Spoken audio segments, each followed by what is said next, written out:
Tayo po ay tumayong lahat, mga kapatid. Atin na pong ihanda ang ating puso sa pinakamahalagang bahagi ng gawain.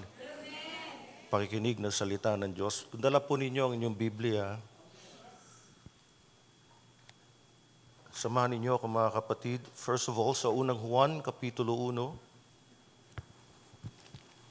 1 John chapter 1, beginning verse number 5 through verse number 7. Unang Juan, Kapitulo 1, versikulo 5, patuloy hanggang versikulo 7. This is the message which we have heard from Him and declare to you, that God is light, and in Him is no darkness at all. Ulitin ko po, mga kapatid, this is the message which we have heard from Him and declare to you that God is light, and in Him is no darkness at all. If we say that we have fellowship with Him and walk in darkness, we lie and do not practice the truth. But if we walk in the light, as He is in the light, we have fellowship with one another. And the blood of Jesus Christ, His Son, cleanses us from all sin. Praise God. Sa wikang Filipino, ganito po ang ating mababasa. Pahintulutan niyo po. At ito ang mensahe na aming narinig sa Kanya at sa inyo'y aming ipinapahayag, na ang Diyos ay liwanag at sa Kanya'y walang anumang kadiliman. Kung sinasabi nating tayo'y may pakikisama sa Kanya at tayo'y lumalakad sa kadiliman, nagsisinungaling tayo at hindi natin ginagawa ang katotohanan. Tandaan niyo po, mga kapatid, ang katotohanan hindi lang po pinapakinggan, ginagawa po. Talatang 6, kung sinasabi nating tayo'y may pakikisama sa Kanya at tayo lumalakad sa kadiliman, nagsisinungaling tayo at hindi natin ginagawa ang katotohanan. Versikulo 7, ngunit kung tayo'y lumalakad sa liwanag, na tulad niya na nasa liwanag, may pakikisama tayo sa isa't isa. At ang dugo ni Jesus na Kanyang anak ang lumilinis sa atin sa lahat ng kasalanan. Sa aklat ng mga gawa, mga kapatid, buong tiyaga at pagmamahal nating basahin ito. Our subject is about worship. Worshiping God, the most important calling of all. That is our highest calling. Kapatid, tandaan mo yan. That is your highest calling. That is my highest calling. Yan ang kalooban ng Diyos na siya'y sambahin natin because He is worthy of praise. And He is worthy of all worship. Kaya niya tayo ginawa to worship Him. Kaya tayo sumilang sa mundong ito is to worship God, our Maker. To worship God, our Maker. He made you. He made me. Gawa Kapitulo 2, Acts chapter 2, beginning verse number 43 through verse number 47. Praise God. Then fear came upon every soul, and many wonders and signs were done through the apostles. Now all who believed were together and had all things in common. and sold their possessions and goods and divided them among all, as anyone had need.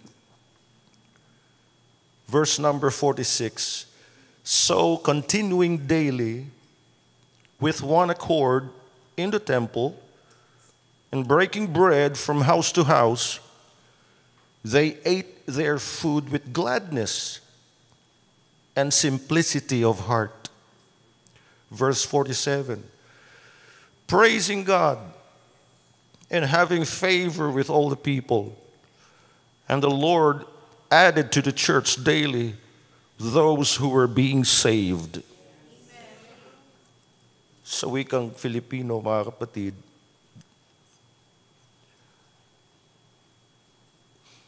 dumating ang takot sa bawat tao at maraming kababalaghan at tanda ang nangyari sa pamamagitan ng mga apostol.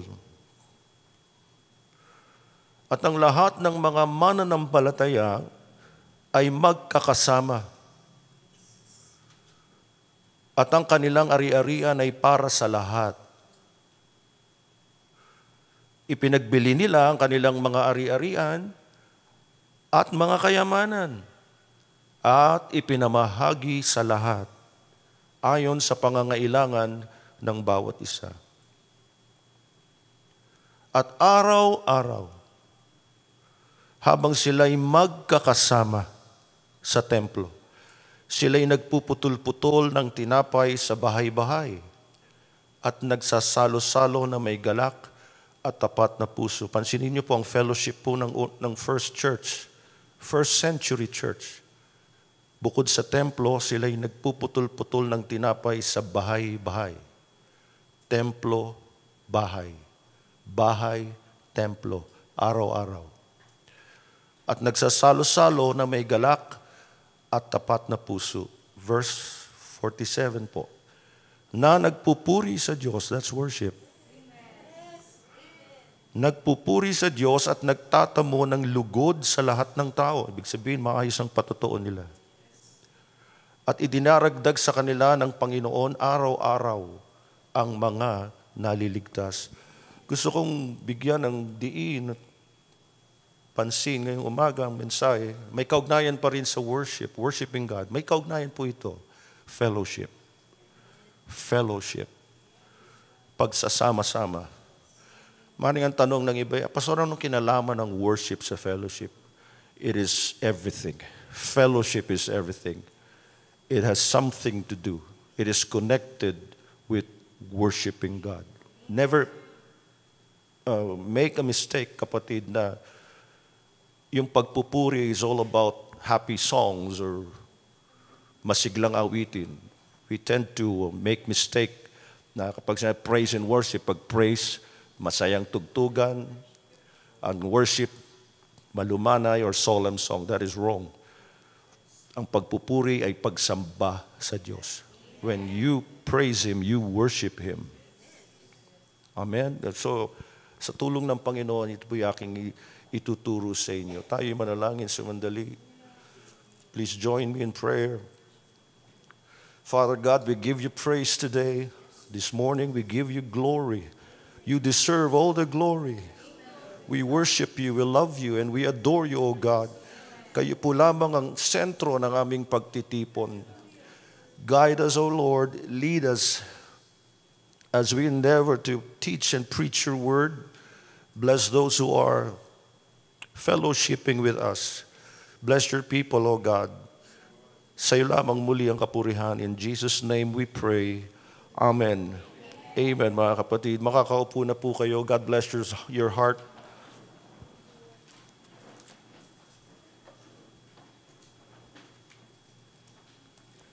Kung inyo pong naalala, last Sunday, I want you to focus, mga kapatid. Please avoid yung unnecessary movements. Liban na lang kung meron kayong necessity na kailangan gawin. But please avoid movements.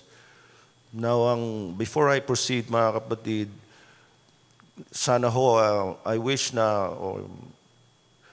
yung mga nag-a-assist sa CCM, dalawa lamang. Kung may nagtuturo, isa o dalawa, the most. Tama ba ako, Sister Bubbles? Huwag sana 3 o 4. because napakahalaga ng mensahe. Nandito na rin lang kayo sa church, pumirmi na tayo sa church. Huwag tayong masyado mag-expect sa social media na sa bahay na lang ako. Maraming distraction sa bahay at pwedeng magkaroon ng mga difficulties. So if you're in the church, remain here and listen. At ministry po ang CCM, ministry yan. Wala akong dapat natutulog sa mga kwarto dyan. O kaya tumatakas sa service dahil mas komportable sa itaas dahil importante ang pakikinig ng salita ng Diyos, mga kapatid. Nagpuputol-putol tayo ng tinapay dito. At ang tinapay ay ang salita ng Diyos. Amen? Alright. Fellowship. Bago ko i-define o bigyan ng kahulugan ng fellowship, mga kapatid, last week, binasa natin ng Ephesians chapter 4. Please join me. Going back to Ephesians chapter 4, verse 30. We talked about grieving the Holy Spirit. Basahin natin para muli nating maalala. Ito ang sinasabi ng salita ng Diyos. And do not grieve the Holy Spirit of God, by whom you were sealed for the day of redemption. Sa Tagalog o sa Filipino, huwag ninyong pighatiin. Ibig sabihin po, huwag niyo siyang bigyan ng kalungkutan. Huwag mong palungkutin. Do not make him sad. Huwag mong palungkutin o pighatiin ang Espiritu Santo ng Diyos. Kapag tayong mga tao na pipighati, medyo malalim yung salitang iyon, ibig sabihin nalulungkot tayo. May nagpapalungkot sa atin. Ayaw natin nun. Di ba? May mga taong ekspertong manginis. Meron po talaga. Iinisin ka, palulungkutin ka, pagkatapos noon pupulaan ka, o Kristiyano ka, naiinis ka, Kristiyano ka, nagagalit ka. Pero may dahilan ng tao kung bakit siya naiinis o nagagalit. Hindi naman masamang magalit eh. Huwag ka lang magkasala. Higit sa lahat, ang Espiritu ng Diyos o ang Espiritu Santo ay huwag nating pigatiin. Na sa Kanya'y kayo'y tinatakan hanggang sa kaarawan ng pagkatubos. Siya yung ating earnest. Siya yung seal. Siya yung guarantor natin. In other words, pag sinabing sealed, sinelyuhan na tayo ng Diyos through His Holy Spirit. So ang ibig sabihin niyan, you belong to Him. He owns you. You were sealed. Pag-aari ka na ng Diyos. He owns you, my brother. He owns you. He owns me. Kaya nakikilala ng Diyos kung sino yung sa Kanya. Kumbaga may selyo yung gamit mo, sa'yo yun. Yung libro mo, may selyo yan, sa'yo yan. That is your property. In other words, we are His property. He owns, we are His. Amen? Kaya wag natin siyang pigatiin. And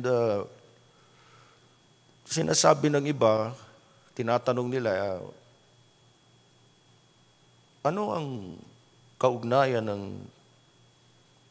ng fellowship sa worship? Sa pagpapatuloy ni Apostol Pablo dito sa Efeso Kapitulo 4, versikulo 30, basahin natin yung sumusunod na mga talata. Let all bitterness, wrath, anger, clamor, and evil speaking be put away from you with all malice. Ang lahat ng kapaitan, kagalitan, pagkakaalit, at kadaldalan, at panglilibak ay mga alis nawa sa inyo, pati ng lahat ng masasamang akala. Basahin natin sa, huwag mo munang palitan, kapatid. Pinalitan mo na? Verse 31. Tama ba? Dito sa, ang Biblia 2001, lahat ng pait, galit, poot, pag-aaway, paninirang puri, ay inyong alisin, pati na ng lahat ng kasamaan. Nung sinabi ni Apostol Pablo, mga kapatid, do not grieve the Holy Spirit of God, in whom you were sealed for the day of redemption. The very next thing he said was, let all bitterness, wrath, anger, clamor or outbursts, and blasphemies with all malice be taken away from you. And, tuloy natin, verse 32. Be kind to one another, tender-hearted, forgiving one another, just as God in Christ forgave you. At magmagandang loob kayo sa isa't isa. Ibig sabihin, at maging mabait kayo sa isa't isa. Mga mahabagin, mga nagpapatawad sa isa't isa, gaya ng pagpapatawad sa inyo ng Diyos kay Kristo.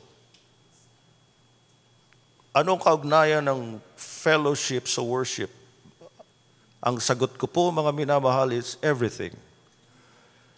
Because you just cannot worship in the Spirit if you are out of sorts with your fellow Christians. Ulitin ko po, hindi natin magagawang sumamba sa Diyos in spirit kung hindi natin kasundo. Out of sorts. Hindi mo kasundo o meron kang you're avoiding someone sa church, sa fellowship. Gusto ng Panginoon na tayong lahat bilang kabilang sa kanyang church ay kind to one another, tender-hearted, forgiving one another, just as God in Christ Jesus forgave you.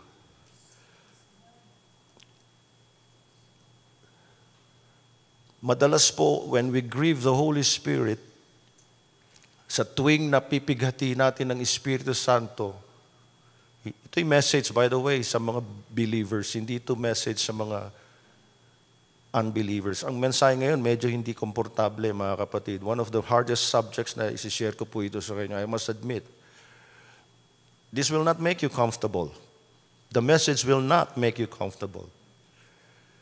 Ganun naman talaga sa church. We're not here to entertain anybody. Bilang isang mangangaral, my job is to be true and faithful to His Word. Hindi ako narito para maging clown o payaso sa inyo just to entertain goats. I'm here to be truthful to the Word of God, whether you like it or not. Kaya pag nag-i-invite tayo sa church, maling-mali yung sasabihin, uy, punta tayo sa church, maganda ang awitan doon. That is wrong. Forget about it. Dahil ang church, hindi kalipunan ng mga unbelievers ito. That is not the will of God, na ang church ay maging samahan ng mga unbelievers na pasasayahin. Ang church ay kalipunan ng mga tunay na Kristiyano. Ang question ko sa iyo, tunay ka bang Kristiyano? Are you a true Christian? So tatanggapin natin ang salita ng Diyos. Madalas kapag napipighati natin ng Espiritu Santo, hindi kaagad natin ito na-realize. Sometimes it will take weeks, months, or even years before we realized that we have grieved the Holy Spirit. Dito papasok yung definition ng spirituality. Sino sa makatwid ang spiritual na Kristiyano? Ang spiritual na Kristiyano ay meron siyang ability, of course sa tulong ng Diyos, the ability to close the time gap between the moment we sin or we grieve the Holy Spirit and the moment that we realize that we have sinned and therefore grieve the Holy Spirit. May abilidad ang isang spiritual na Kristiyano na sarhan niya yung panahon na siya'y nagkamali at yung panahong nakipagkasundo siya sa Espiritu Santo. So, yung iba tumatagal. Sabi ko nga, weeks or months and then years. Pero sa mga naghahangad lumalim at lumago sa salita ng Diyos, saglit lang. Nagiging madali, nagiging maiksi yung panahon na nako-close niya yung gap between the moment he or she sinned and napighati niya ang Espiritu Santo. Naintindihan niyo po, mga kapatid. I'm having difficulty explaining this to you, mga kapatid. But I know, tulungan tayo ng Panginoon. Karamihan sa mga Christian, because sometimes we're full of pride and self-will, ay tumatagal yung realization na nagkamali ako, nagkasala ako sa Panginoon. Parang wala lang, baliwala lang. For example, nakasanayan natin marahil lang na maging palabiro. There's nothing wrong with pagbibiro, maging masaya, of course. Pero yung biro, nagiging jesting na. Nagiging masamang biro. Kaya tingnan nyo, sabi, ibaba uli natin ang basa, mga kapatid. Let all bitterness, wrath, anger, clamor, and evil speaking be put away from you with all malice. Sometimes naiisip natin na biro lang yung evil speaking. Panlilibak. Tignan nyo po. Mockery. Ang lahat ng kapaitan at kagalitan at pagkaalit, tignan niyo po sabi, at kadaldalan at panglilibak ay mga alis nawa sa inyo, pati ng lahat ng masasamang akala. Mabigat po ito, ano? Pati pala kadaldalan, binabawal na eh. Panlilibak, pamimintas sa kapwa. Lahat tayo nasasagasaan nito, mga kapatid. Hindi natin na-realize na meron na pala tayong nililibak na tao. Dinadaan natin sa biro. May mga Kristiyanong ganun, Kristiyano na hindi na lumago. Napipigati mo ang Espiritu Santo kung ganun, na nasa iyo. Nasa iyo. You are the temple of the Holy Spirit. So habang lumalago ang Kristiyano, habang lumalalim siya sa salita ng Diyos, at kung totoong dinidibdib niya ang salita ng Diyos, seryoso ka sa pagbabasa ng Biblia. Pag nag-iisa ka, nag-iinventaryo ka sa sarili mo, makinig ka sa Espiritu Santo na nasa iyo. Di siya malayo eh. And then ipapaunawa niya sa iyo, anak, napighati mo ako. And then you will repent. Aaminin mo. Hihingi ka ng tawad sa Kanya. That is spirituality. Pero habang tumatagal na, pero pala biro pa rin, daldal pa rin, chismosa. Nakakalungkot sabihin ito, mga kapatid, bilang isang pastor, for more than 30 years, naobserbahan ko, mas maraming chismis ang nagaganap sa loob ng church kaysa sa labas. Nadadala natin ng chismis, buhay ng may buhay, pinag-uusapan natin. Si pastor, pinag-uusapan natin. Si kapatid, pinag-uusapan natin. Kumbaga, inuulam natin sila. Kadaldalan.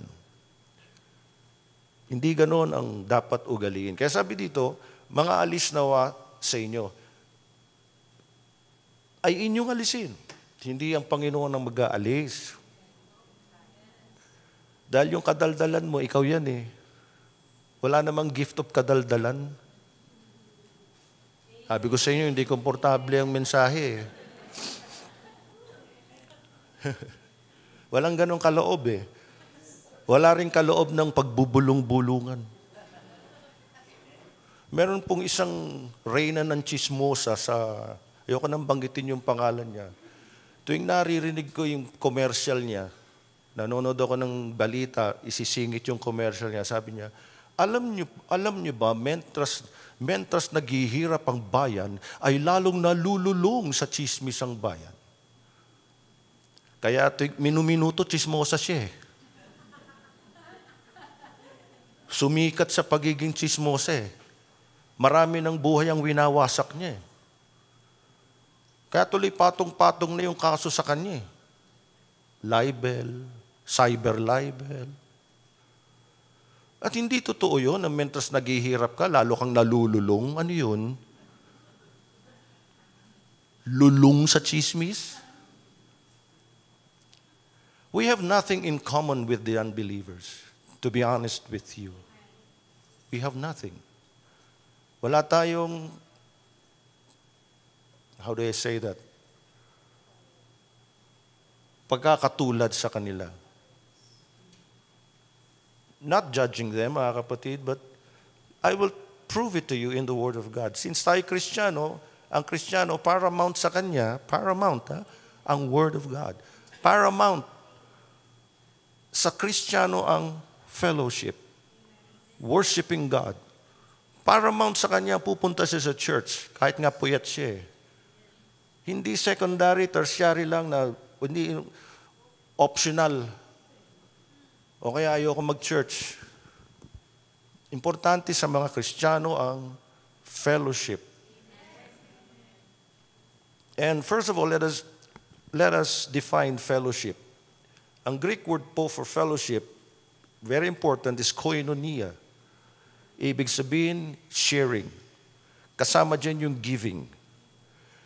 In other words, sharing a common bond among believers. Merong attachment. Merong bond that we share.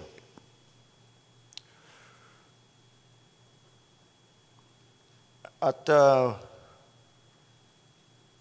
kung babalikan natin, mga kapatid, muli ang Book of Acts, chapter 2.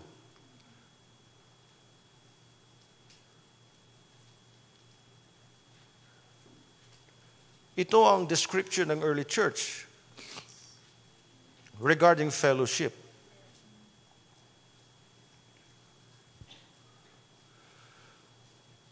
Katatapos lang ng pagbaba ng Holy Spirit, if you recall the history,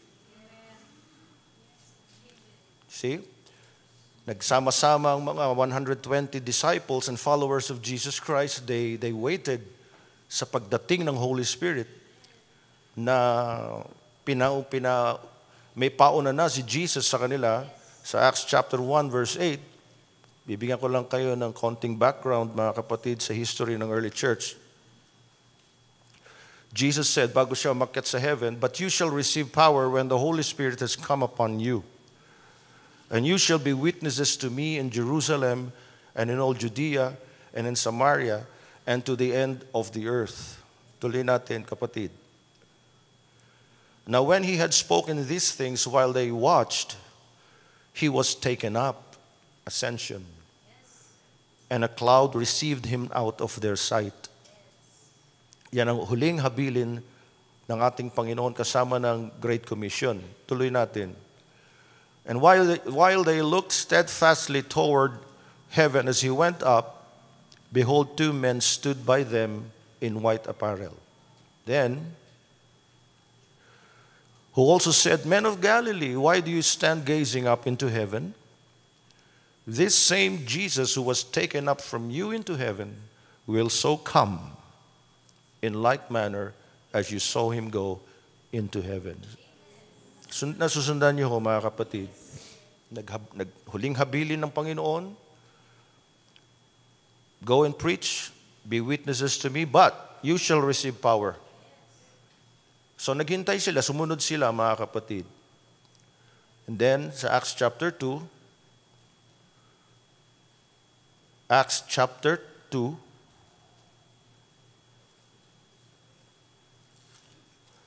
sige, ganyan kabagal minsan ng technology. Ano po, mga kapatid? Verse 1, please.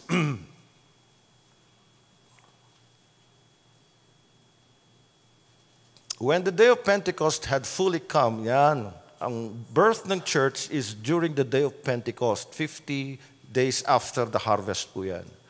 So nandun, nagtitipon-tipon ng mga tao, mga dumayang mga iba't ibang turista dyan. Kalooban ng Diyos po yun eh. They were all with one accord in one place. Nang dumating nga ang araw ng Pentecostes, silang lahat ay nagkakatipon. That's fellowship. They're all in one accord, in one place. And suddenly there came a sound from heaven as of a rushing mighty wind, and it filled the whole house where they were sitting. Yan ang outpouring of the Holy Spirit. Pansinin po ninyo, ang Espiritu Santo ay kumikilos at gumagalaw kapag ang kanyang mga anak o ang mga anak ng Diyos ay nagkakaisa. They were in one accord. Iisa yung mind, heart, spirit, soul. Iisa yung kanilang pananabik. Hindi naglalakbay ang kanilang mga pag-iisip kung saan-saan. Kundi sa pagtitipon, nandun ang kanilang pagkakaisa. Ayon-ayon ang Diyos ng pagkakabahabahagi. So after that, silang lahat they were all filled. Verse number 3, please. Then there appeared to them divided tongues as of fire, and one sat upon each of them. And they were all filled with the Holy Spirit and began to speak with other tongues as the Spirit gave them utterance. And the rest is history. So napagkamalan silang mga lasing. Pero sabi ni Apostle Pedro, tumindig siya, natapos na yung pagsasalita niya ng wika, then siya'y nangaral. Pinangaral niya ang Ebanghelyo. Pinakilala niya si Jesucristo na ipinako ninyo sa krus. So sumadutal, sabi niya, siya ang tagapagligtas. Siya'y hinirang ng Diyos. Si Jesucristo na inyong ipinako sa krus. At ayon sa kasaysayan, mga kapatid, 3,000 yung na-save po dun eh. 3,000. Maring isipin nyo, ang dami nun, pastor. Yes, pero it's a very small minority. 3,000, marami nga, but it's a very small minority compared to the hundreds of thousands who were in Jerusalem at that time. Minority pa rin yan. So ang church is always minority. Hindi ito palakihan ng church or giant, mega, super mega. Yan ngayon ang sukatan. Inulit ko po, although 3,000 were saved, at si Lord, through the Holy Spirit, ang humipo sa kanila. It was not through the oratorical ability of the Apostle Peter. It was the Holy Spirit who pricked their hearts. Sa wikang Filipino, nasaktan ang puso nila. Ganun ang dating lagi na salita ng Diyos. Hindi yun ang ganda. May masasaktan ka eh. May binubong ka lang Panginoon. Ano man ang mensahe, basta't biblical. Pag ang mga ngaral tapat sa mensahe ng Diyos, tapat sa Biblia, may mga subject na kung siyang masusunod, ayoko pong i-preach ito, Panginoon, maraming magagalit. But I repeat, ang job o calling ng isang preacher is to be true to the Word of God. To preach the Word of God without fear or favor of men. So they were pricked to their hearts. Pero kapag ang Holy Spirit kumikilos, mga kapatid, kahit masakit, sasabihin nila, susuko yan sa Panginoon. Eh. Sabi nila, mga Ginoo, anong gagawin namin para kami maligtas? Repent and be baptized. Acts 2:38. Tingnan niyo po. Basahin natin yung message ni Apostol Pedro. Yung mensahe niya. Then Peter said to them, ibaba mo nga kapatid, please, yung... Now when they heard this, they were cut to the heart. They were pricked, sabi sa King James Version. They were cut to the heart. Yan ang trabaho ng Espiritu Santo. It is not my job to cut your heart. It is the Holy Spirit's job to cut your heart. Kagaya ng ginawa niya sa akin way back, 1982. I was cut to my heart. For the first time sa buhay ko. Sanay ho ako sa misa eh. Sanay ako pag nagsisimba eh. So pag communion na, gusto ko na, ay salamat, matatapos na. So kagaya ng ibang mga Christian, di ba? Hindi lang naman siguro sa church natin, kundi sa ibang church, pastor, kagaya alas 11:30 na, oh. Di ba? 10 to 11:30? See? The Lord knows your heart. See? But when they heard this, they were cut to the heart and said to Peter and the rest of the apostles, "Men and brethren, anong gagawin namin? What shall we do?" At ang tugon ni Apostle Pedro ay, "Repent. Turn your backs on sin. Turn around. Pagsisihan niyo ang inyong mga kasalanan, mangagsisi kayo, and let every one of you be baptized in the name or in the authority of Jesus Christ for the remission of sins, and you shall receive the gift of the Holy Spirit." Ang Espiritu Santo is always present sa bawat fellowship ng mga Kristiyano. And the Holy Spirit is always present, and He must be present in the worship of every Christian. Fellowship, worship, magkaugnay po yan. Amen? So hindi natin magagawang to worship God in spirit if we are not in agreement with our fellow believers. Ngayong umaga, are we in agreement? Tayo ba ay nagkakasundo, nagkakaisa? Tignan mo ngayong katabi mo, kapatid. Baka meron ditong may nagtatampuhan, may nag-iiwasan, may galit, may samasa ng loob sa isang kapatid. Hindi niya pinapahalata. Di ba?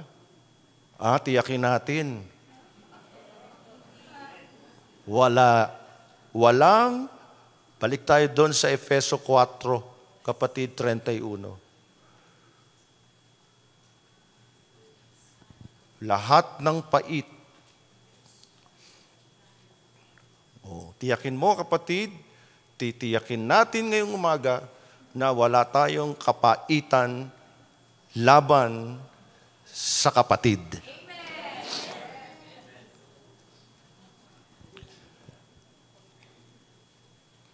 Basta ako, pastor, wala akong pait.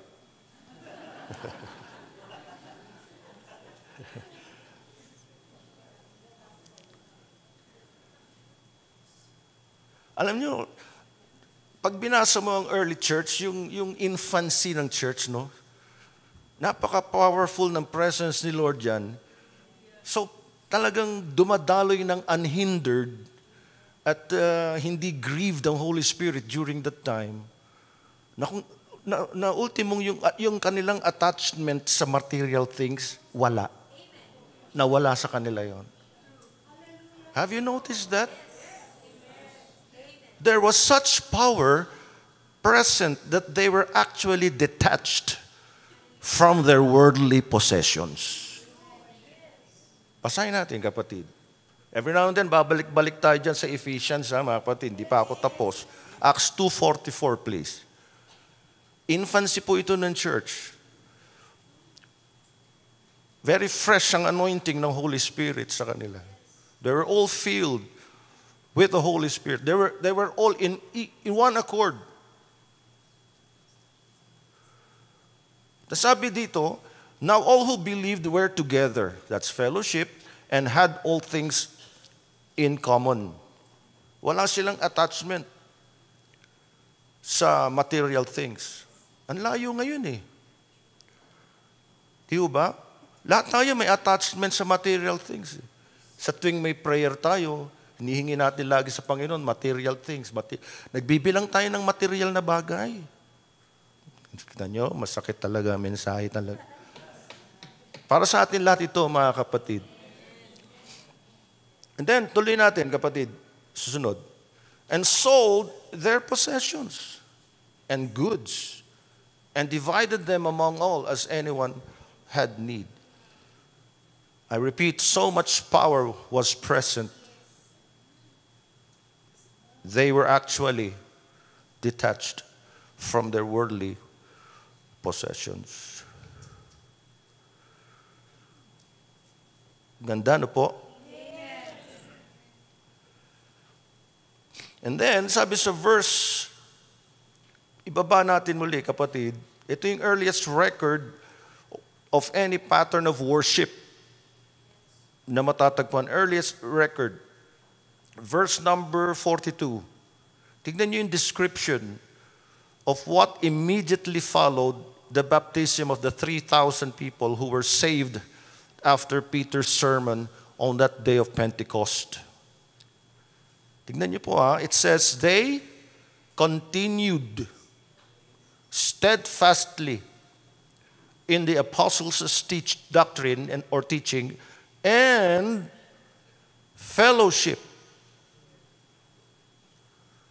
in the breaking of bread and in prayers. Sa makatwid, mga minamahal, mula sa verse na ito, we can see the importance of fellowship in the worshiping life of the early church. If fellowship is not present, worship ceases. I repeat, if fellowship is not present, worship ceases. Basahin natin muli, at sila'y nagsipanatiling matibay sa turo ng mga apostol at sa pagsasama-sama, sa pagpuputol-putol ng tinapay at sa mga pananalangin. So kasama riyan yung prayer meeting. Sorry po mga kapatid, once in a while may hindi sinasadya, hindi tayo nakakadalo ng prayer meeting. May pagkakataong gano'n, no? Wala namang obligado rito. Pero may mga nakakatagal, 1 taon hindi dumadalo ng prayer meeting. Hindi nga ako dapat mag-apologize Pero maaaring ang dating, nag-uubliga ba kayo, Pastor? Ito ang pattern of worship and fellowship. Hindi ko aral ito. Aral ito ng Biblia. Nagbabasa tayo ng Biblia, di ho ba? Why not submit to the Word of God? If you're a true Christian, you have to submit or be under the Word of God. Ito yung description. Ito yung biblical record. They continued steadfastly. Nanatili sila sa turo ng mga apostol. Sila'y nagsipanatiling matibay sa turo ng mga apostol. At sa fellowship, sa pagsasama-sama. There you are, fellowship. Koinonia. Sharing. Giving. Meron silang common bond. They have this attachment to each other. First of all, attachment kay Lord, then attachment to each other. Walang detachment. Detached sila sa material things. That should also be the case in our modern times. God is blessing you materially. No doubt about that. Binasa natin kanina sa Book of Psalms. Ini-increase tayo ni Lord. But, kapatid, guard your heart. Wala dyan sa kotse mo ang detachment mo, ha?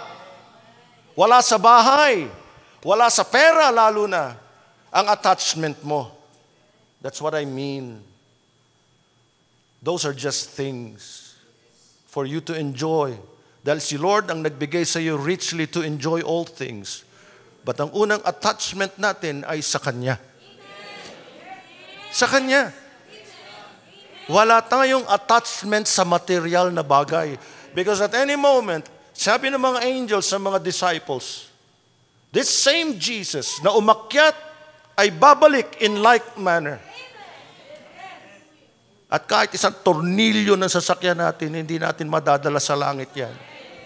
And if He tarries, kung hindi pa siya babalik, because He will come according to His will and timing, at abutin tayo ng kamatayan. I'm now 58. I'm ready to go. I'm ready to leave anytime.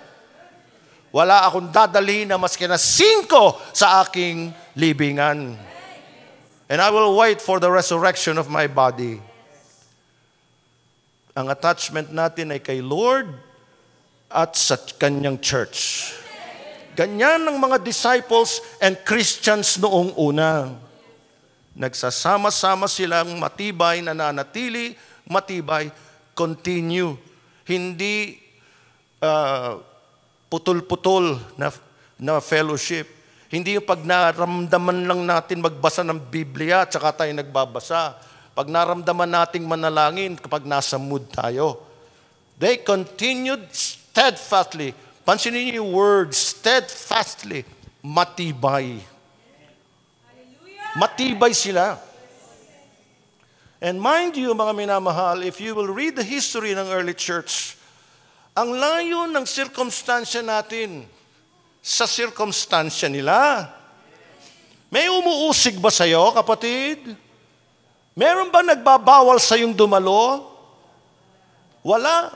Tignan niyo mga kapitbahay natin. Ginagalang tayo. Hindi tayo minumura. Hindi tayo nilalapastangan. Pag may dumadaan nga sa simbahan, mayroon nga ako nakita, gumaganon pa, nagbabaw.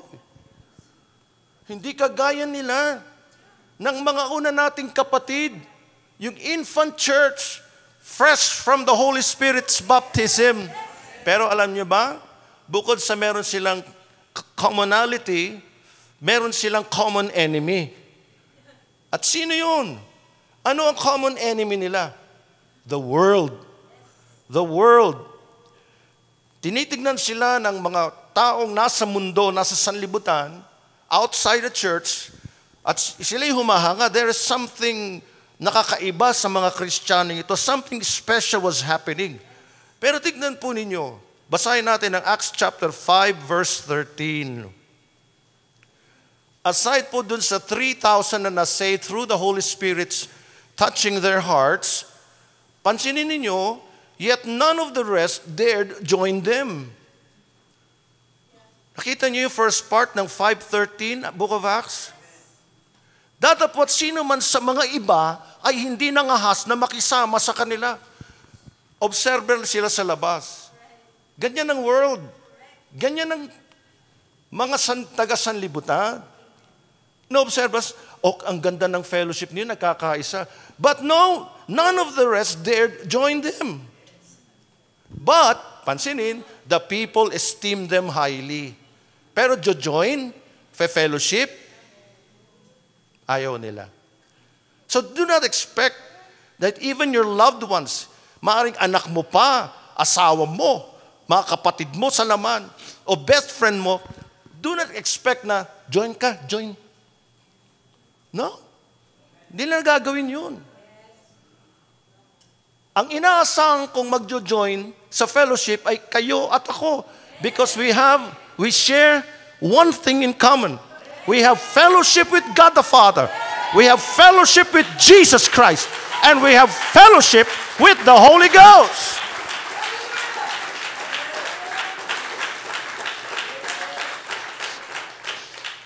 Yes, we invite them. Patuloy tayong mag-imbita. Kaya tayo may preaching of the gospel through social media, through radio program kung kinakailangan. Hindi para gawin silang komportable, hindi para hikayatin sila. Dahil hindi naman ito kahika-hikayat ang church if we will just be true to the Word of God. Ang panghihikayat, nasa sistema ng mundo yan, nasa entertainment business yan. Kung gusto mong ma-entertain, mahikayat, siyempre, lalabas ka. Pero dito sa iglesia, sa church, hindi tayo performance-oriented. Hindi tayo gaya-gaya sa ibang mga nagpe-perform. Kaya nga, mga kapatid, dito sa church natin, maybe you disagree with me, but this is my conviction and my stand. Wala tayong dancing ministry dito. Wala eh. Bakit?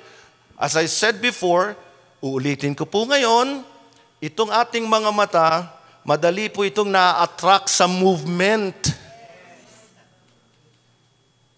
Yan ang weakness ng mata natin. Attracted sa movement. Kaya sa halip na mag-worship ka, diretso ka sa Panginoon, worshiping Him, titingin ka sa mga sumasayaw. Distracted ka na. Na-attract ka nung una, nadidistract ka pa. Maring nga iba sa inyo, hindi ganon.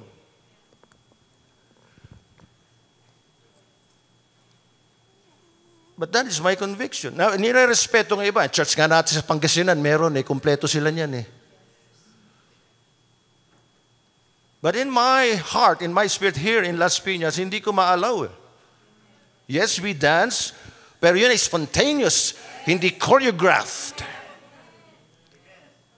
You understand? Gumagalaw-galaw ka na hindi dahil sa kinokoryo ka ng kapatid o kaya sabay-sabay. Hindi. This is spontaneity. As the Spirit leads. As the Spirit leads.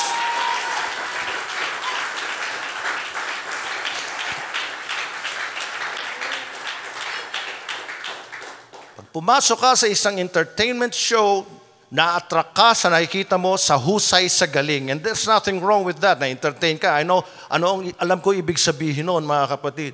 Inuulit ko po, kung gusto ko lang ma-entertain, hindi na ako pupunta sa church. Dahil dito sa church, mga kapatid, it's not entertainment that matters. It is the goodness of God. Attracted tayo sa kabutihan ng Panginoon. Our mind, our soul, our spirit, kahit nakapikit ka, you are worshiping God.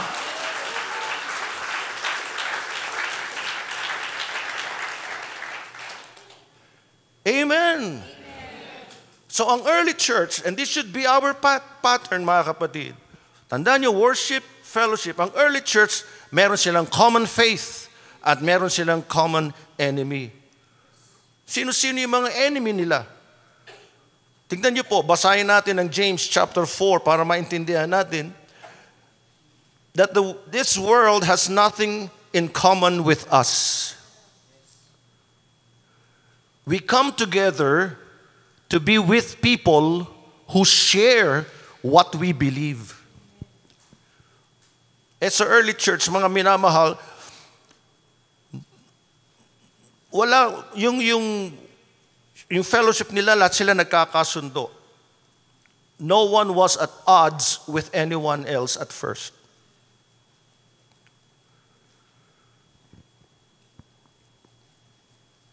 Pero ang mga religious leaders during the time, secular leaders, galit sa ating Panginoon. Basahin niyo ang Book of Acts, makikita niyo kung paano sila usigin. Let us read James chapter 4, verse 4. Praise God.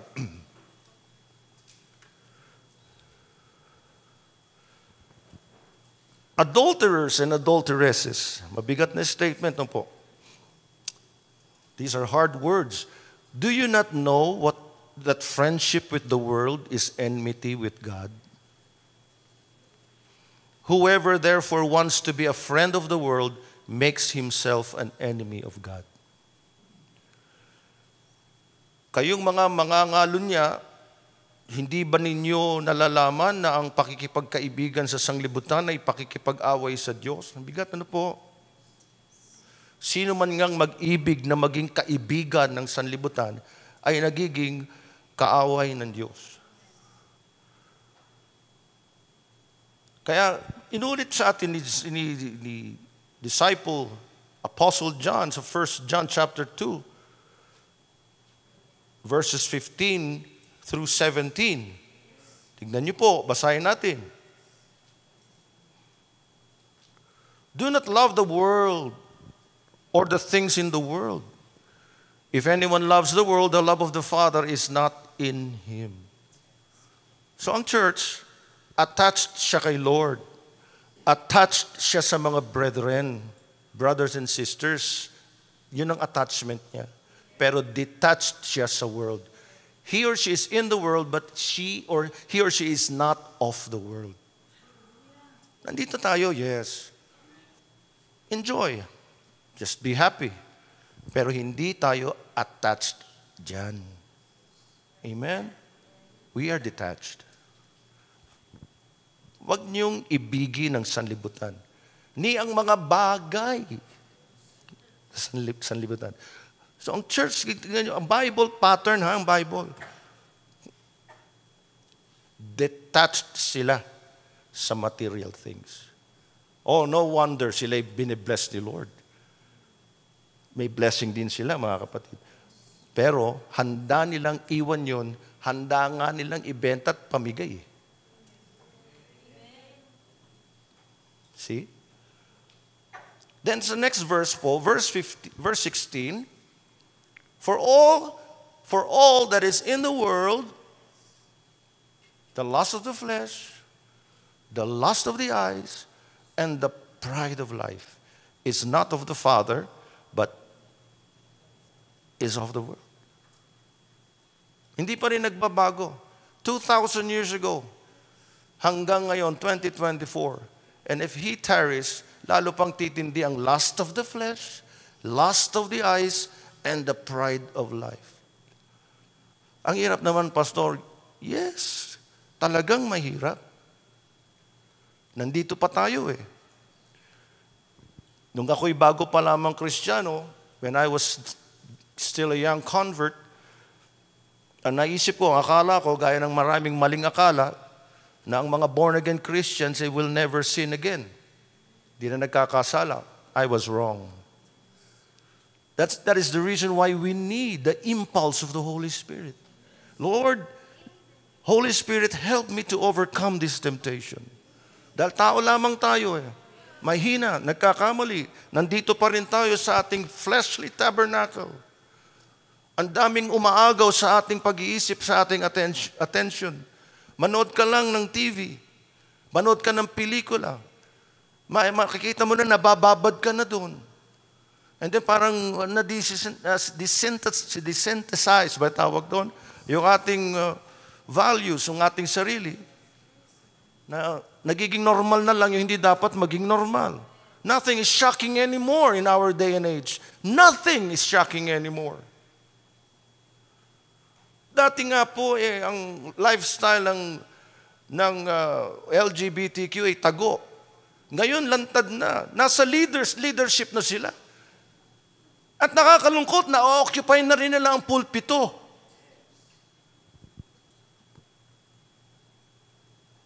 And they are deceiving people, sinasabing all-inclusive, progressive Christianity. Love ako ni Lord as I am. Ang layo po naman ng ibig sabihin nun sa Biblia eh. Nasa na yung repentance? Naririnig niyo pa ba ang repentance ngayon sa maraming mga pulpito? During my time, during the 80s, lahat ng pastor na nangangaral, binibigyan ng diin, magsisi kayo, talikurin ninyo mga kasalanan ninyo. Ngayon hindi, tanggap na lahat eh. Nagsasama babae sa babae, pamilya na ang tawag doon. Lalaki sa lalaki, pamilya na. A new definition of family, a new definition of love. Love wins, but brothers and sisters, the Bible is still the Bible. The Word of God is still the Word of God.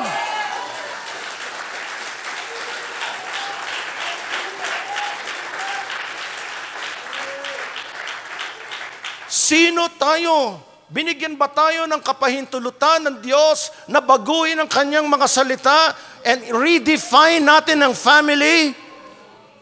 No! Ngayon, naglilitawan ng mga bulaang propeta, bulaang guro, maging mga umaangkin sa pagiging anak ng Diyos ng ating Panginoong Jesucristo. Wala tayong mababasa sa Biblia na pinayagan ng Ama na ihabilin o ilipat yung titulo ng kanyang anak sa kanino man. Ngayon, tanggap na ng lahat eh. Pastor, huwag ka makangarang ganyan, makakasakit ka. Ito, 2024 na yan, mga kapatid. Unti-unti nang inaalis ang purong salita ng Diyos sa maraming mga pulpito ngayon. But God help us. Hanggat meron akong tinig, hanggat meron akong lakas, kahit na mamaos itong aking lalamunan, I will still preach the truth. You shall know the truth. This is the truth. This is not my word. This is His word.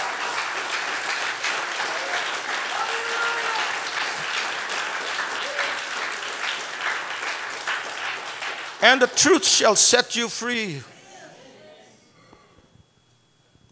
Amen. Ngayon, ang kalakaran sa mga fellowship, hindi ko man nilalat, pero halos karamihan sa kanila, pahabaan ng programa. Papaguring ka sa awitan, sa mga programa ng tao. Pero ang salita ng Diyos, kapraso na lang. Ibang-iba nung panahon ng unang iglesia at ng mga unang Kristiyano noon. Noon, mga kapatid, before,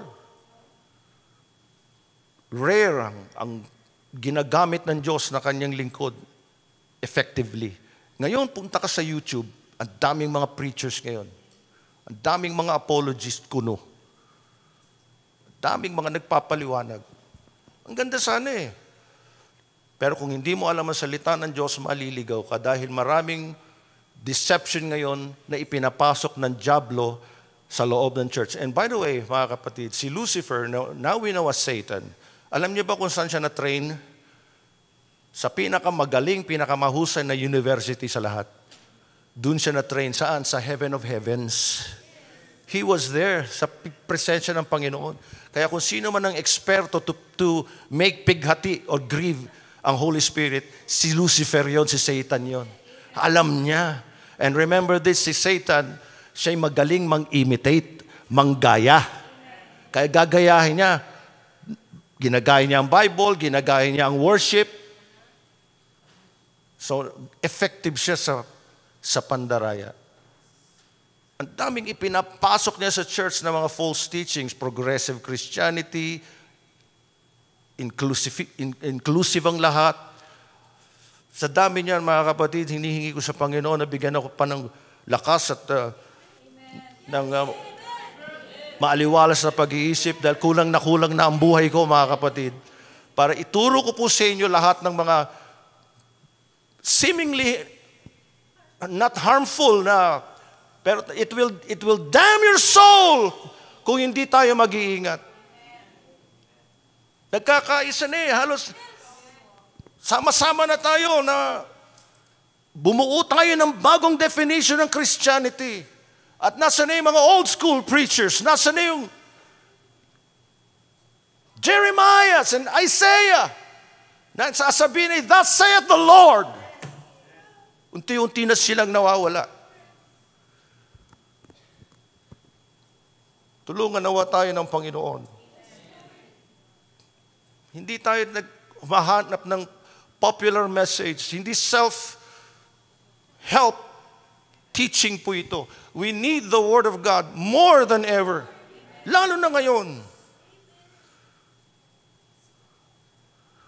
Kaya ang sabi ng Biblia, ang mensaheng ito ay para sa atin. Love not the world. Sinasabi niya yan sa akin. Because the world has its own lust, lust of the flesh, lust of the eyes, and ito matindi, pride of life. It is not of the Father, but it is of the world. Next verse, please. And the world is passing away, and the lust of it. But he who does the will of God abides forever. Lagi niyo pong tatandaan yung na-share ko sa inyo months ago about the 4 major wills of God. Ang gumagawa ng kalooban ng Diyos ay nananahan magpakailanman. Remember the 4 major wills of God, and then you enjoy your life. Yun ang protection mo. Kahit nandito ka sa sanlibutan, nakapaligid sa yung mga unbelievers, you can enjoy life to the fullest. As long as you know His 4 major wills. Protected ka na ni Lord. Amen? Hindi naman tayo mga mongha dito, kaya mga monks na magkukulong na lang sa kwarto o sa bahay, ayoko nang lumabas, ayoko magkasala, sabi ni pastor, hindi ko sinabi yun.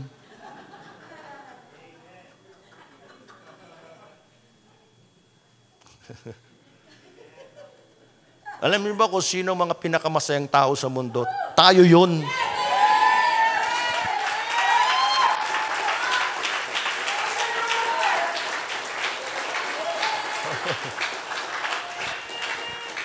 Pwede ka namang humanga, huwag mo lang mahalin.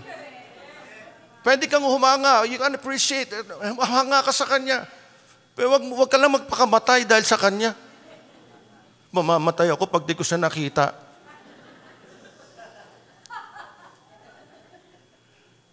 Kahit nga sa mag-asawa ayaw nga ng Panginoon na mag-idolize kayo sa isa't isa eh. Dahil pagdating sa langit, di na kayo mag-asawa eh. Eh di walang forever, pastor. Forever natin si Lord. I will recognize my wife once na nasa heaven kami. Pero alam niyo ba, pag nandun na tayo sa langit, napakaganda ng heaven, na hindi mo na mapapansin yung katabi mo. Siguro, mamaya na tayo mag-usap ha. Di ba? Hallelujah!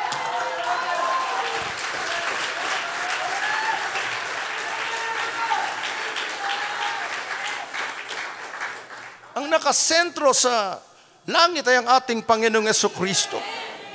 Oo, gusto kong makita si Pablo. Marami akong kakausapin ko talaga siya. Magtatanong, mag-uusap fellowship with Timothy, kay Luke, kay John. Nasa si Abraham dito. Hahanapin ko rin siya, si Jacob, lahat. Sa dami ng gagawin natin, we will explore heaven.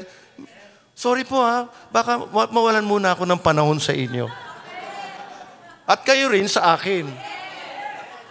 And most of all, si Jesus Christ, the one who died for you and me, the one who offered His life. Hallelujah! That is our common faith.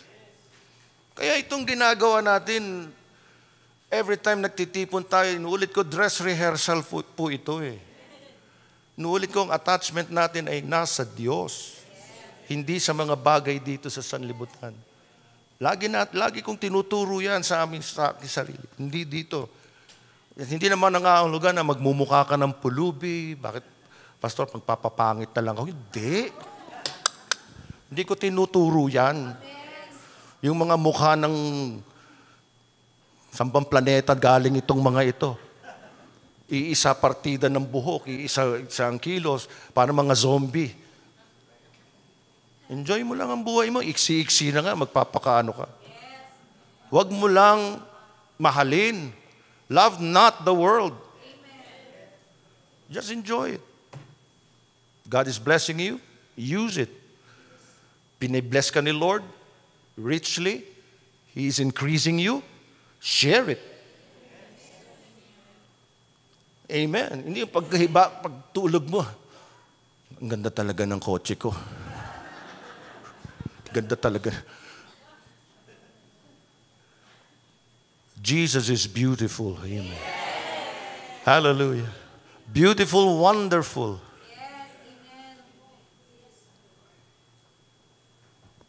Be fanatic with Jesus Christ.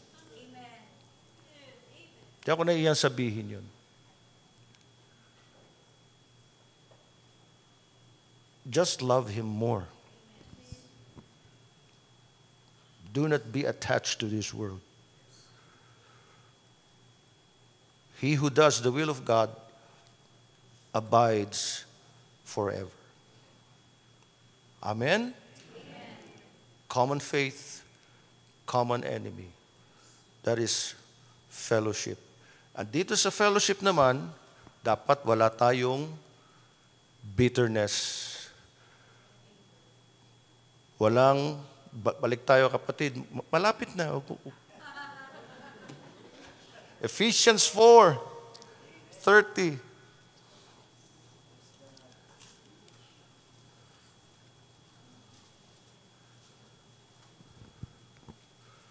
And do not grieve the Holy Spirit of God, by whom you were sealed for the day of redemption. Next po. Let all bitterness, wrath, anger, clamor, and evil speaking be put away from you with all malice. Alam niyo ang bitterness, yung kapaitan, ay maaaring maituon. It can be directed towards God, towards others, or towards ourselves. 3 areas po yung pwedeng puntahan ng bitterness. For example, if we are bitter towards God, sometimes we get angry with God. Di man natin sinasabi, but in our hearts, why? Kasi may mga bagay na hindi natin maintindihan. Ba't pinahihintulutan ng Diyos? So, paano ka makasasamba sa Diyos in spirit, under the Holy Spirit's guidance of worship, if you are bitter towards God? And if you're bitter towards God, your fellowship with Him is affected. So kung walang fellowship, you are making worship a mockery.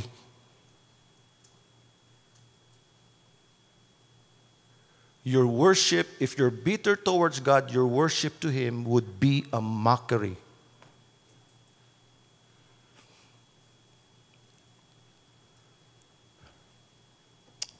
Hindi natin malubos na mare-reconcile, mga minamahal, bilang finite human beings, ang sovereignty ng Panginoon sa mga circumstansyang nangyayari.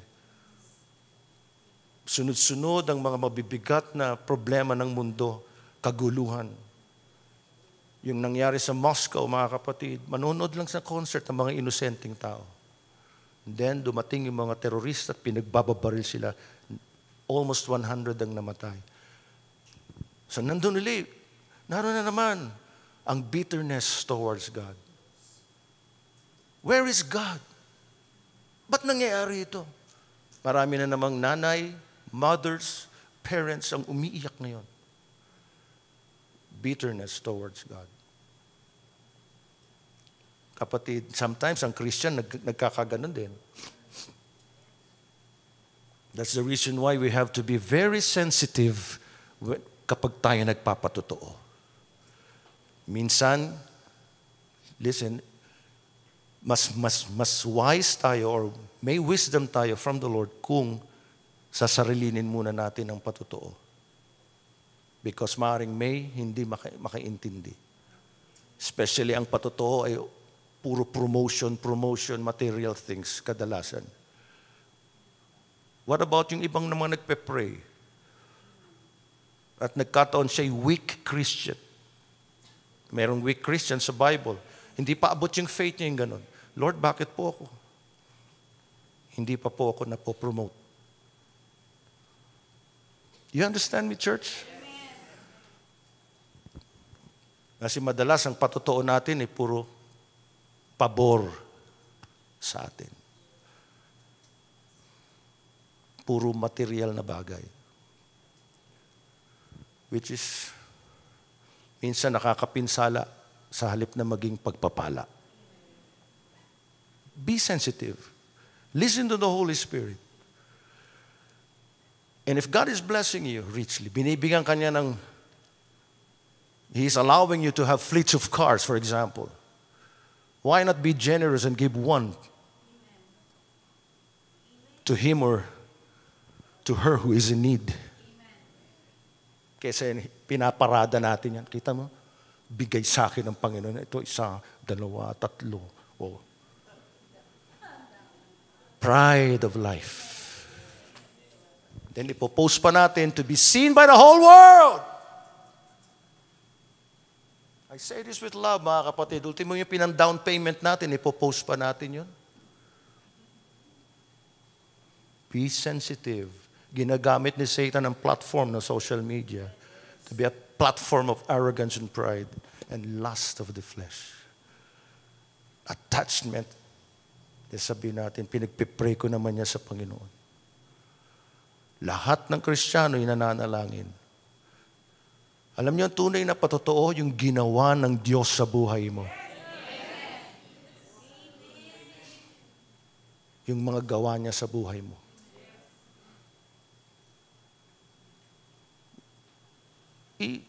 Medyo ilayo natin yung ating mga mata sa things. Kaya tayo minsan na nagiging mockery in the eyes of the unbelievers. Itong mga gumagamit sa Diyos, sa faith nila. Karamihan sa mga unbelievers, kahit hindi nila gamitin ng Biblia, magsipag, magtiyaga, mag-ipon, mag-manage ng maayos. Meron din sila niyan, higit pa. And then here we are. Material things ang ating laging ipinamamarali. I'm not against that, church. You have to understand me. But we have to be sensitive sa nararamdaman ng iba. Because fellowship is sharing and giving. Hindi flaunting. That is not fellowship. We have one thing in common. We share. Especially, we love each other. Dahil maaaring magkaroon ng bitterness kapag hindi tayo nagiging sensitive. Wrath, ito yung deep-seated, yung nananatili. Anger, clamor, panlilibak, evil speaking. Mga alis nawa sa inyo, pati ng lahat ng masasamang akala. Naku, yan ang matindi, no po. Lahat ng pait, galit. Bitterness towards God, bitterness towards others. Nagkakaroon tayo ng kapaitan sa iba, sa kapwa, lalo kung sinaktan kanila o sinaktan kanya. Bitterness towards yourself kung hindi mo mapatawad ang sarili mo dahil sa nagawa mo. Kaya ang kapaitan, isa yan sa pinakamahirap tanggalin, I must admit.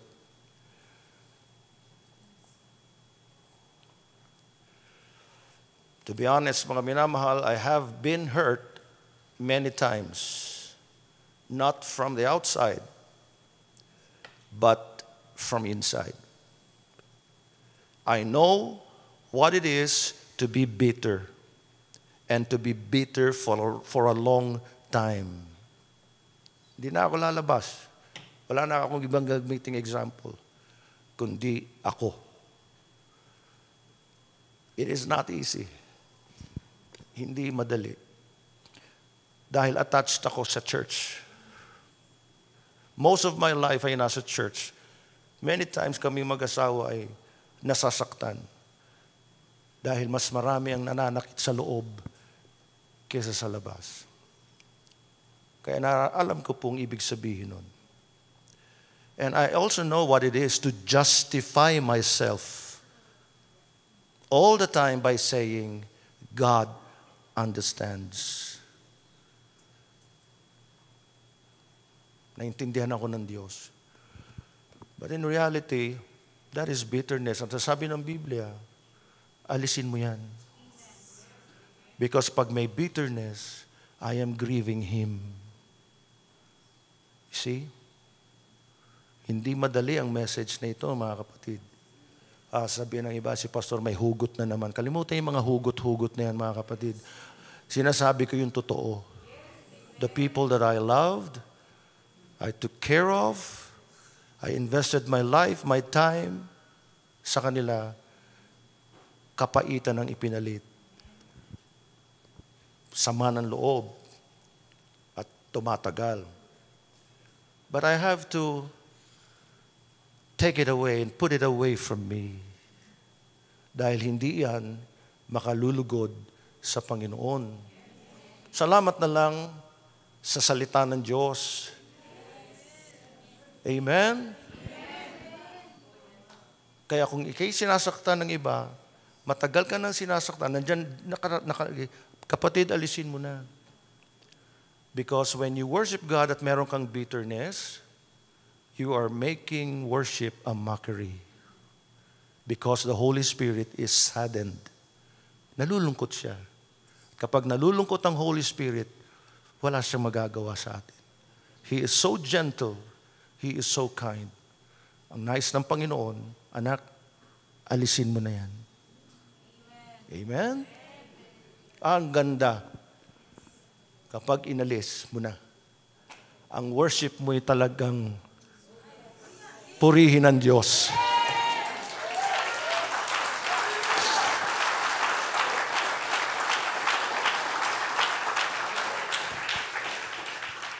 1 John 1:9. Narito ang pangako niya. Itong verse na ito'y para sa atin. Verse 8 muna. If we say that we have no sin, we deceive ourselves and the truth is not in us. So kapatid, kapag nandyan ang kapaitan, galit, puot, unforgiving attitude, nagkakasala ka. Do not justify it. Wag mo justify, wag mong bigyan ng katwiran. Unawaan ako ng Diyos. Ganyan tayo eh. Di ba? Ganyan talaga tayo eh.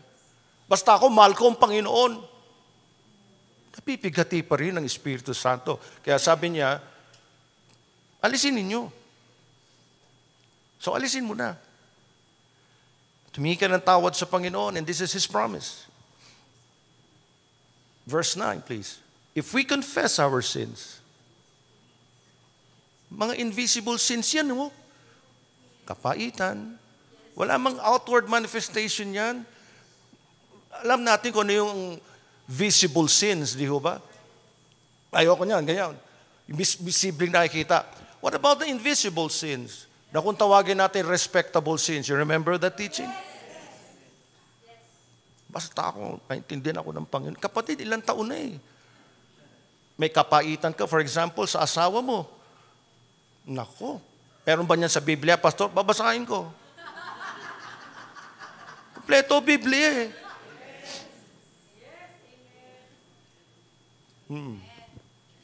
May galit. Sama ng loob. Sabi sa Biblia, magalit ka, huwag kang magkasala, huwag mong hayaan lubugan ka ng araw. Kaya pag mayroong sama ng loob o kapaitan, iwaksi mo na kagad yan. And if we confess our sins,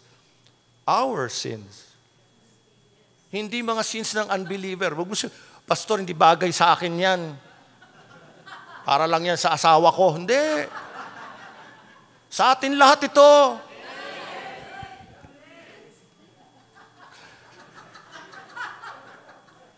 Mahal tayo ng Panginoon, di ba? Ito ang lunas, ito ang gamot. He is faithful and just to forgive us our sins and to cleanse us from all unrighteousness. Amen? Then your worship would not be a mockery. It will be fruitful and it is for your benefit. Ibe-bless ka ng Panginoon, spiritual blessing flowing in your spirit. And the rest will fall in their proper place. Maayos lahat. Makakatulog ka ng maayos, makakakain ka ng maayos, hindi ka laging nakasimangot, sama loob. Naku mga kapatid, magkasakit lang tayo niyan pag laging masama ang loob, manghihina man lulupaypay. Magpuri ka sa Diyos, wala ko sa mood. Paano napipigati ang Espiritu Santo? If the Holy Spirit is being Himself in us, and we allow Him to be Himself in you, in me, ang flow, mga kapatid, malinis na daloy ng tubig sa batis ng buhay. Do you agree, church? Napakabuti ng Panginoon. Amen?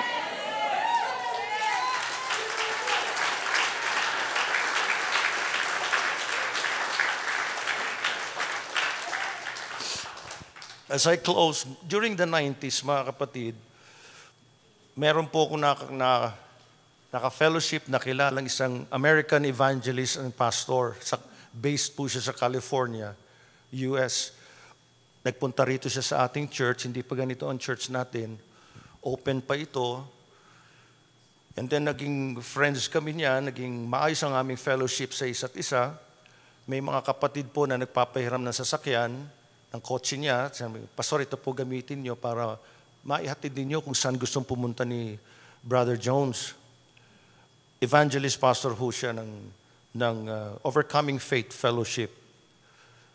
At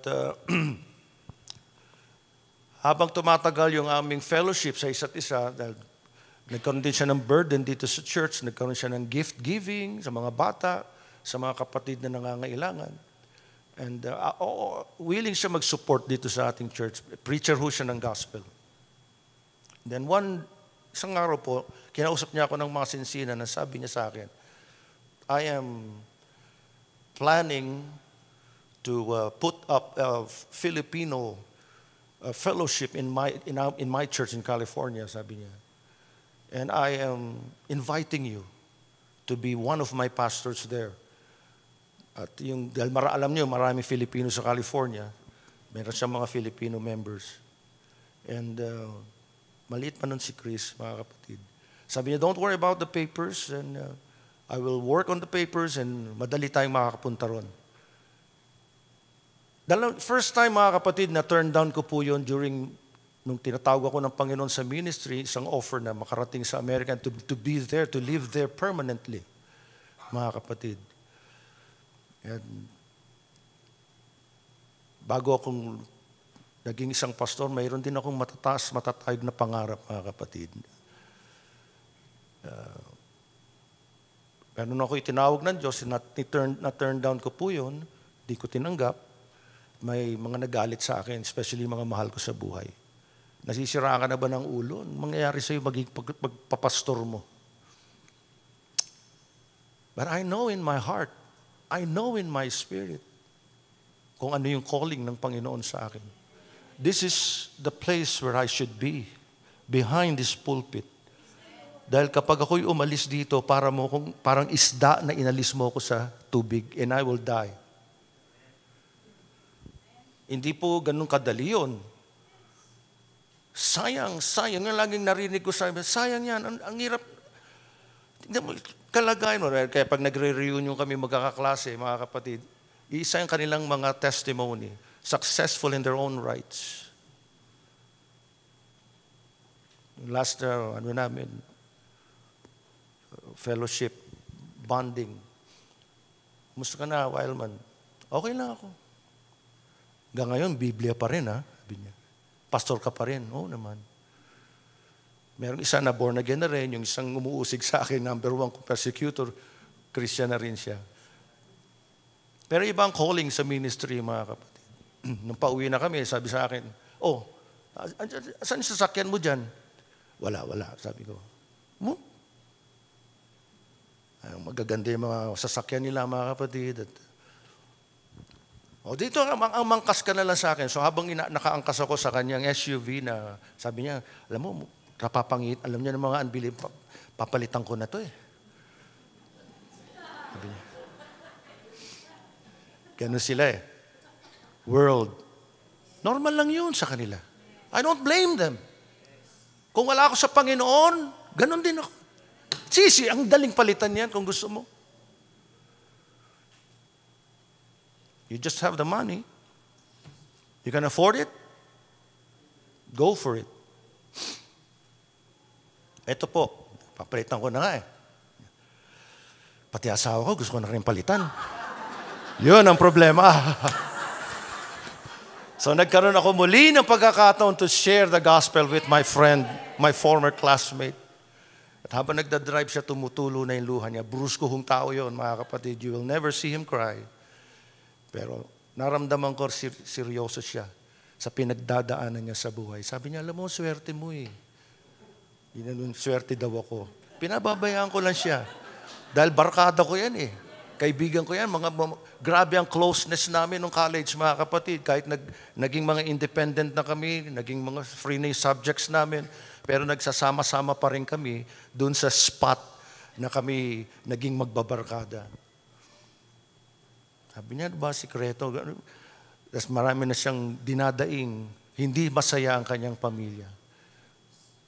Now, sa loob-loob ko, salamat sa Panginoon.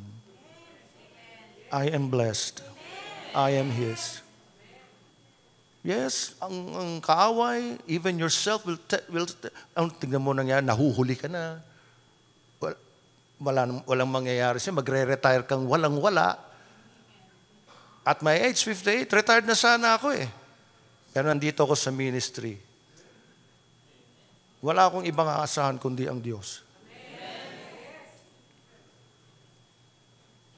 Na-share ko sa kanya yung gospel. Then, nung ako'y naihatid niya, hanggang dyan lang sa Bacoor dahil kailangan niyang dumiretso doon sa Tagaytay, doon sila nakatira. Commute ako. Nag-iisa. Wala ka talagang mapapala sa ministry, sabi ng kaaway. O, tingnan mo ngayon, kita mo yung mga former classmates mo, di ba? Kawawa ka naman. Self-pity creeps in. Papasok na yung mga bitterness na yan. I'm telling the truth, mga kapatid. It is not easy. It's not easy. And then, naalala ko noon, yun nga, balik ako doon kay Dr. Jerry Jones. Pray for it, sabi niya, but I'm choosing you. Siya na nag-choose sa akin, ha? Naalala ko si Lord, sabi niya, you have not chosen me, I have chosen you. Hindi po ako emotional na, ayoko niyang tinawag. Mga kapatid, there is this strong pull na umalis. Dahil marami na rin mga disappointments. Ang hirap i-please na mga Kristiyano. Lahat gagawin mo na to serve them, maging pastor sa kanila, pero ayaw pa rin nilang magpaabot o naghahanap pa rin, umaalis, umiiwan. Hindi kontento, ang init sa church, ang layo ng church.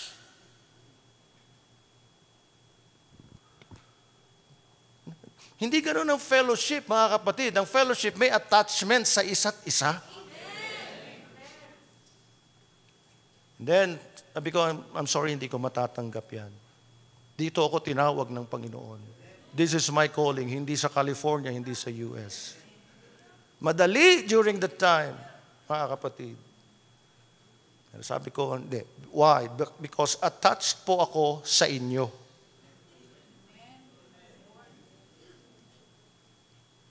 Ang tupa nang iiwan, pero ang pastor hindi.